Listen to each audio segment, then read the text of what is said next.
Back in 2017, 2018, we went on a real kind of cultural radical shift. My focus is on self-management principally, and creating these self-managed teams who can organize themselves and be responsible for themselves and have the trust and freedom and the responsibility from the company to be able to do this. When we started this culture journey, it was feedback from the team around unnecessary micromanagement or inconsistencies in decisions and what people were and weren't allowed to do. And all of this was building up frustrations within people because they just weren't sure what they could and couldn't do. And it seemed like some people could do something they couldn't. So for example, why can this person turn up at 10 o'clock in the morning and I can't? Or why can they leave at 3?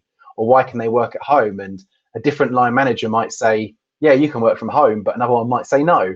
We were fortunate enough that this was spearheaded by the directors of the company, who had always wanted to create a great place to work. So it'd always been fun as a company. We'd spent lots of money on nights out and events and beer fridges and going away on holiday and things like that as a team. So all these great things.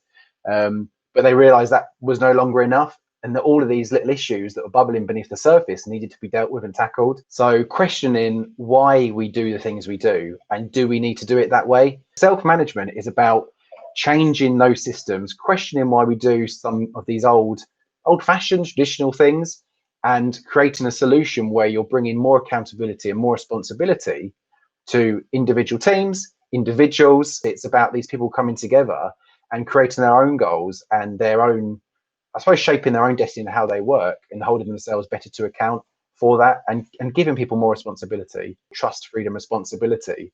And that's the 3 words that you get with self-management. Managers are often promoted for the wrong reasons. We've kind of split the manager role in half. So you have people that are good at strategy and good at sort of growing an area of the business, and they have that expertise.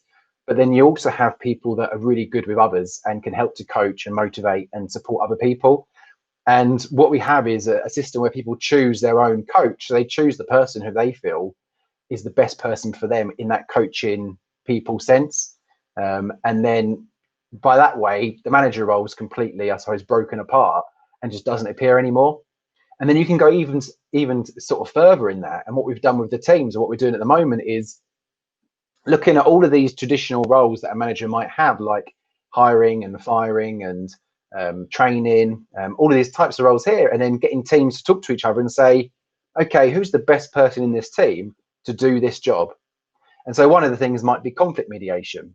And so and then the team might say, well, actually, this person's skill set is really, he or she is really good at conflict mediation, a nice, calm sort of persona who would be great in this situation. Maybe they should do it. Suddenly distributing these different roles amongst a team removes a management need. There's all of these different roles that a manager might have, or a need for a manager, but they can be distributed within the team, and you've suddenly got a team that's more accountable and self-managing and working together rather than for someone. The main caveat, I suppose, in picking a coach is you can't pick someone from your own department.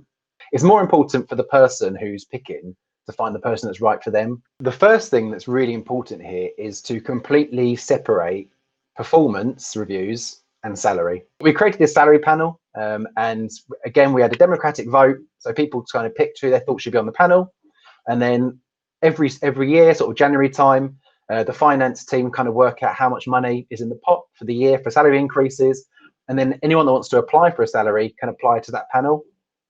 Again, they then can make the decisions and share that with the person based on their decision. You first of all need to know what your responsibilities are within the company. So I'd be responsible for X, X, and X. So this is what I can make a decision on. However, before I make a decision on it, I have to seek advice from anyone who would be a stakeholder in that. After I've sought that advice, I can then disregard it, or I can take some of it on board and then make a decision on how I want to proceed. And so we're still in the process of rolling that out, but everyone in the team will then be able to make decisions based on this advice process. So they'll know what their responsibilities are, what they're accountable for, what areas of the business they can change, and then can make those decisions by seeking advice and then deciding how they run with that going forward. It's creating an adult environment where adults make the right decisions that have a positive impact on their work and their job and their clients and their fellow team members. This isn't a parent-child relationship anymore. Like, we're trying to trust you to get things done. So show us that you can. We just encourage people to be direct and honest and open with each other. But take it small. It doesn't have to be perfect. Like as I said, we started this back in 2017, 2018, and have continually tweaked systems and ways of doing things just to make it better.